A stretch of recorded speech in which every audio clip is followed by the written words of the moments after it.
Hello friends, welcome to taste to eat with Rani. இன்றைக்கி நம்ம பார்க்க போகிறது கேரளா ஸ்டைல் மீன் குழம்பு எப்படி வைக்கிறதுன்னு பார்த்துடலாம். ரொம்பவே சூப்பராக இருக்கும், டிஃப்ரெண்ட்டாகவும் இருக்கும். அதுக்கு நான் ஃபஸ்ட்டு மீன் 1 கிலோ எடுத்து வச்சுருக்கேன். தேங்காய் பால் அரை மூடி தேங்காய் எடுத்து நல்லா திக்காக பால் எடுத்து வச்சுருக்கேன். அப்புறம் இது சின்ன வெங்காயம் 50 கிராம் அளவு எடுத்து தட்டி வச்சுருக்கேன். பூண்டு ஒரு 6 பல் எடுத்து இந்த மாதிரி தட்டி வச்சுருக்கேன். 1.5 ஸ்பூன் அளவு இஞ்சி பூண்டு பேஸ்ட். தக்காளி 2 கொஞ்சம் பெரிய அளவில் எடுத்து இந்த மாதிரி மிக்சியில் அரைச்சி வச்சுருக்கேன். அப்புறமா மிளகாய்த்தூள் மஞ்சத்தூள் 2ஐயும் போட்டு தண்ணியில் லைட்டாக குழச்சி எடுத்து வச்சுருக்கேன்.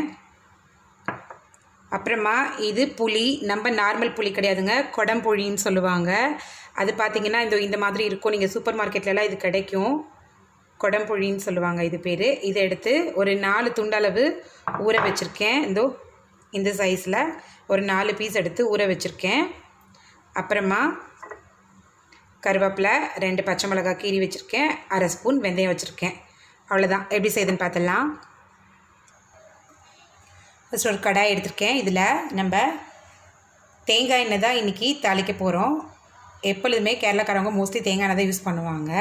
நம்மளும் இதுதான் இன்றைக்கி யூஸ் பண்ண போகிறோம். தேங்காய் எண்ணெய் யூஸ் பண்ணும்போது அதோடய டேஸ்ட்டும் வாசமும் ரொம்பவே டிஃப்ரெண்ட்டாக இருக்கும், ரொம்பவே நல்லாயிருக்கும். அதனால் தேங்காய் எண்ணெய் நல்லா சூடாயிடுச்சு. ஃபஸ்ட் நான் இதில் வெந்தயம் போட்டுடுறேன். வெந்தயம் நல்லா பொரியட்டும். பாருங்கள், வெந்தயம் நல்லா பொரிஞ்சிருச்சு. இப்போ இதில் பச்சை மிளகாய் சேர்த்துடலாம். உடனே கருவேப்பிலையும் சேர்த்துக்கலாம். அடுத்ததாக தட்டி வச்சுருக்க சின்ன வெங்காயம்,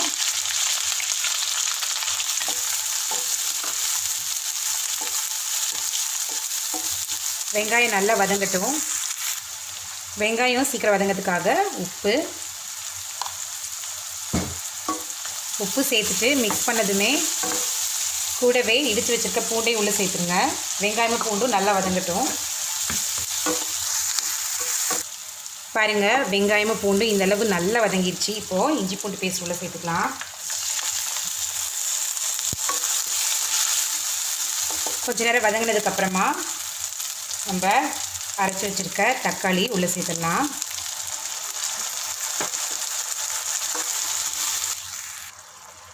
தக்காளி உள்ளே சேர்த்ததுக்கப்புறம் இந்த மாதிரி கொதி வரும். கொதி வந்ததுமே நம்ம கரைச்சி வச்சுருக்க மஞ்சள் தூளும் மிளகாத்தூளும் உள்ளே சேர்த்துக்கலாம். இந்த பேஸ்ட்டை நான் மல்லித்தூள் சேர்க்கலை, அதுக்கு பதிலாக தக்காளி அரைச்சி போட்டிருக்கோம் குழம்பு திக்னஸ்க்காக. அப்புறம் தேங்காய் பால் ஊற்ற போகிறோம், அதனால் குழம்பு நல்லா திக்காகவே தான் வரும். மல்லித்தூள் தேவையில்லை. தக்காளி உள்ளே சேர்த்து கொஞ்சம் நேரம் வதங்கினதுக்கப்புறமா உப்பு சேர்த்துக்கலாம். உப்பு சேர்த்து ஒரு தடவை கலந்து விட்டுருங்க. கலந்து விட்டதும் அடுத்ததாக நம்ம சேர்க்க போகிறது இந்த கொடம்புளி. இதை உள்ளே போட்டுடலாம். அப்படியே இது கரைக்கணும், சக்கை எடுக்கணும் அந்த மாதிரி அவசியம்லாம் இல்லைங்க. இது குழம்புல கொஞ்சம் நேரம் ஊற வச்சுட்டு அப்படியே போட்டுட்டோன்னா உங்களுக்கு நல்லா கரைஞ்சி வந்துடும். அதனால் இப்படியே சேர்த்துடலாம். இப்போது லைட்டாக தண்ணி மிக்ஸ் பண்ணிவிட்டு, உங்களுக்கு குழம்பு எந்தளவு தேவையோ அந்தளவு தண்ணி லைட்டாக மிக்ஸ் பண்ணிக்கோங்க. மிக்ஸ் பண்ணி இது எல்லாத்தையும் கலந்ததுக்கப்புறமா மூடி போட்டு வச்சுருங்க. குழம்பு நல்ல கொதி வரட்டும். கொதி வந்ததுக்கப்புறம் மீன் போட்டுக்கலாம். குழம்பு ஒரு 10 மினிட்ஸ் நல்லா கொதிச்சிருச்சு. இப்போவே நம்ம இந்த எடுத்து வச்சுருக்க தேங்காய் பாலை உள்ளே சேர்த்துடலாம். சேர்ந்துட்டு எல்லாத்தையும் ஒருத்தர் நல்லா கலந்து விட்டுருங்க. கலந்ததுக்கப்புறமா ஒரு 10 மினிட்ஸ் திரும்பவும் மூடி போட்டு வச்சுருங்க. இது நல்லா கொதிக்கட்டும். பாருங்கள், 10 மினிட்ஸ் குழம்பு நல்லா கொதிச்சு எல்லா பச்சை வாசனையும் போயிடுச்சு. அந்த புளிப்போட டேஸ்ட் நல்லா இறங்கியிருக்கு உள்ளே. இந்த கொடம்புளியோட அந்த புளிப்பு டேஸ்ட் நல்ல உள்ளே இறங்கிடுச்சு.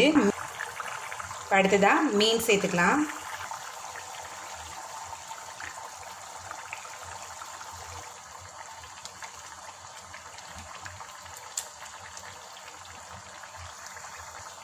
மீன் எல்லாத்தையும் உள்ளே சேர்த்ததுக்கப்புறமா இந்த மாதிரி நல்லா கலந்து விட்டுருங்க. ஏன்னா மீன் வெந்துருச்சுன்னா அதுக்கப்புறம் நீங்கள் கிளறி விட முடியாது. அதனால் இப்போவே குழம்பு எல்லாத்துலேயும் படுற மாதிரி நல்லா பரட்டி விட்டுருங்க. பால்லையே இந்த மீன் நல்லா வேகட்டும். மூடி போட்டு வச்சிடலாம்.